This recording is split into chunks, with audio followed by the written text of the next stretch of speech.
Alright, so today's note, we're going to be going over solving equations, systems of equations. So what you have to remember is when we talk about a system, that means we have two or more equations. So far, really, in Algebra 1 and Geometry, you've dealt with purely having two equations. This year, we will get into three, but that's not going to be until day 11. So when we're solving them graphically, that means pretty self-explanatory. You are going to be graphing each equation. So when you're graphing, you have to remember, show all your work. So sometimes your work means you need to have a table of values. And then you need to make sure you label all your arrows, all that good stuff. So let's start with the first one. Here I have y equals x squared minus 2x plus 3. This one is a quadratic. I know it's a quadratic because I have that x squared term in there. That's my quadratic term. So for this one, I'm going to use a table of values in order to graph it. So if you remember, when you type it in your calculator, your table of values, you need to find your pattern in your y column. And so our pattern that we're looking for is that the top and bottom numbers are the same. Then the next two are same. Then the next two are same. Kind of looks like a rainbow. So that's our pattern we're looking for when we go to graph our parabolas. So then you want to go ahead, plot your points. 4, 5, 6. So I'm not going to be able to get my -2, 11 or my 4, 11 on here, and that's fine. So just make sure that they're included in your table of values.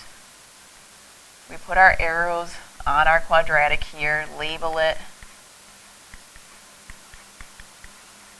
And that one is all good to go. So our other one here, our line, x plus y equals 3. I got to get it in y equals mx plus b form first. So I subtract my x over, and I get y equals -x plus 3. I'm going to graph using my slope-intercept method, so I'm going to identify my slope and my y-intercept. So I'm going to start at 3 on my y-axis, which that's a 2. Let's try this again. 1, 2, 3. Slope of -1 means I go down 1 to the right 1, down 1 to the right 1, down 1 to the right 1. You always need to have at least 3 points to make your line accurate.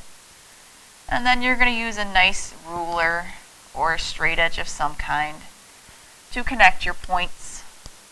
Again, you want to make sure you have arrows on your line.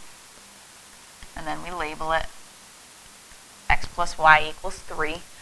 Especially when you have two graphs on your axes, you need to make sure you label them so you know which one is which. So then the whole reason that we are graphing them is to find the points where they intersect. So you need to make sure that you identify clearly what your two solutions are. So our solutions here are the point 0, 3 and the point 1, 2. That one ended up having two solutions. So if we take a look over here at example number 2, here we have a circle. So when I go to graph my circle, I'm going to identify what my center is, which that one is 0, 0. And I'm going to identify my radius, which would just be the square root of 25, so that's 5. So I plot my center, and then I go 1, 2, 3, 4, 5 above it. 1, 2, 3, 4, 5 to the left. 1, 2, 3, 4, 5. 1, 2, 3, 4, 5.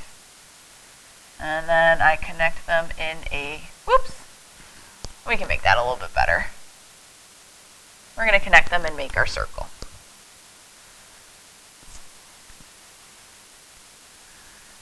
Then again, we label as x squared plus y squared equals 25.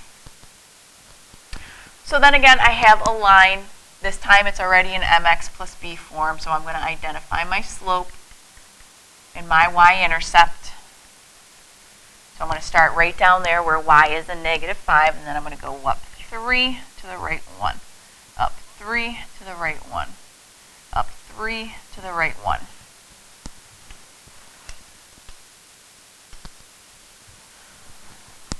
So then I'm going to draw my line. I have this nice little tool to help me draw my line. I'm going to label my line.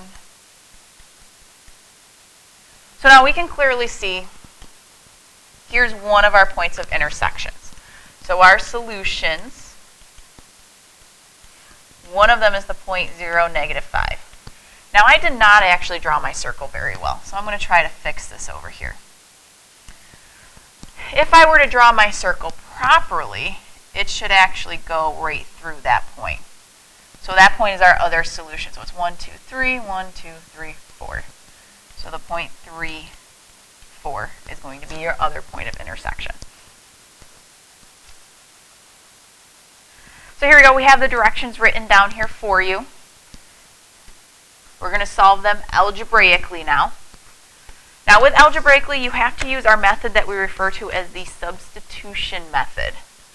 I got it written right there over here. We're going to be doing substitution. So that means you're going to plug something in for one of the values.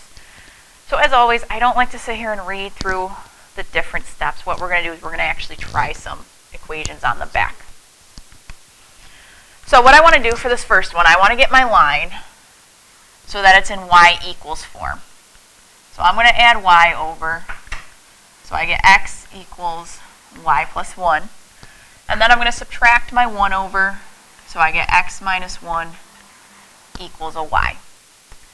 I wanted the y on its own because in my other equation I also have y on its own there. So now I'm going to take this and substitute it in for the y. Since y equals x minus 1, I can plug it into that y. So x minus 1 equals 2x squared minus 15x plus 29. So now we can go ahead and follow our normal quadratics. I'm going to subtract this x, add the 1 over.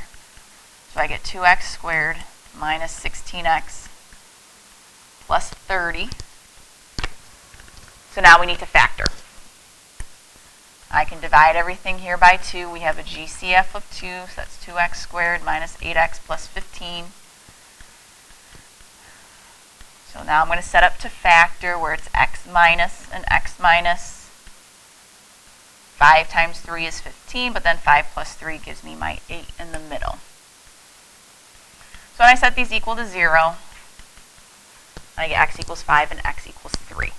Now we're not completely done, because remember, if we were to graph this, we would get 2 coordinate points as our answer. Here I have 2 x values. I need y values that go along with them. So I'm going to use my first equation, and I'm going to plug my 5 in first. So I would subtract my 5 over, divide by -1, and I get y equals 4. So our first answer would be 5, 4. Then I'm going to take the same equation. Instead, this time I'm going to plug in my 3, subtract my 3 over, divide by -1, and I get y equals 2.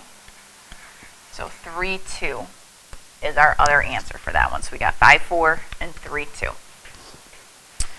Example number 2, if you take a look at it, we have here a circle.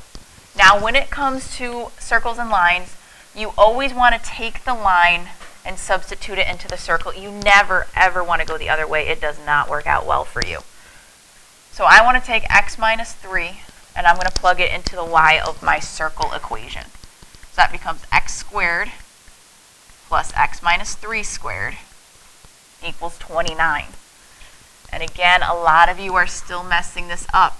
X minus 3 squared is x minus 3 times x minus 3. You're going to end up with a trinomial when you multiply that out. So we get x squared minus 6x plus 9 when I multiply that out. So now combining my like terms, I'd get a 2x squared here. Subtracting my 29 over, I get a minus 20 equals 0. So now we're at our factoring step. Again, I have a GCF of 2, so I'm going to divide everything by 2. That's going to make our factoring a lot easier. As you can see now, we're left with a 10. 10's an easy one. It's going to be x minus 5, x plus 2. So here we get x equals 5 and x equals -2. Again, that does not make our answer. We need to sit here and get y values to go with each of our x values. Use the line when you're trying to figure it out. So if I plug in a 5, I get y equals 2. So 5, 2 would be our first point. Over here, I'm going to plug in my negative 2. So that would give me a negative 5. So I get negative 2, negative 5 is our other point. So there's our two answers. All right, one more example in these notes. So again, we have a line, and then we have a circle. Always plug the line into the circle. So I'm going to add my y over to get x on its own. So we would have x equals y minus 5. So this time we're just going to plug in for x.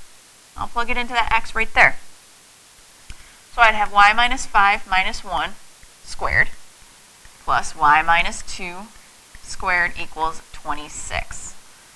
So before I go and I square things, I'm going to combine my like terms here, and I get y minus 6 squared plus y minus 2 squared equals 26.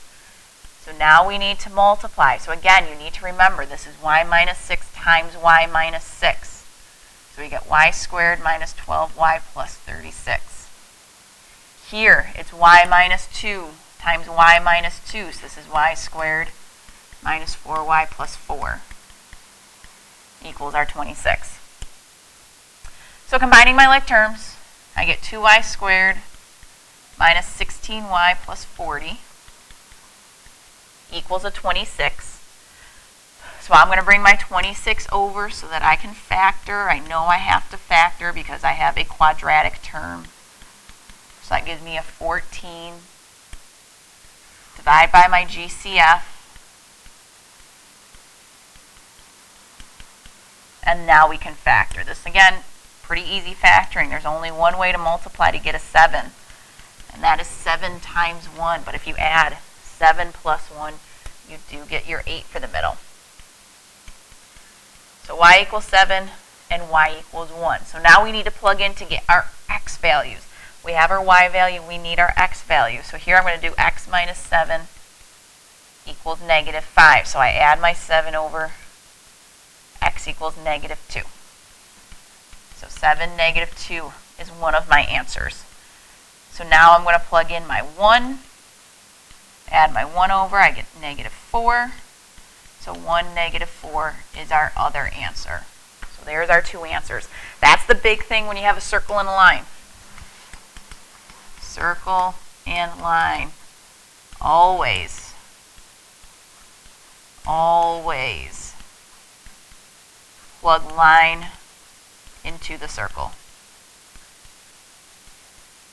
We've seen kids in the past trying to do it the other way. It never, ever works out. It's always the line into the circle.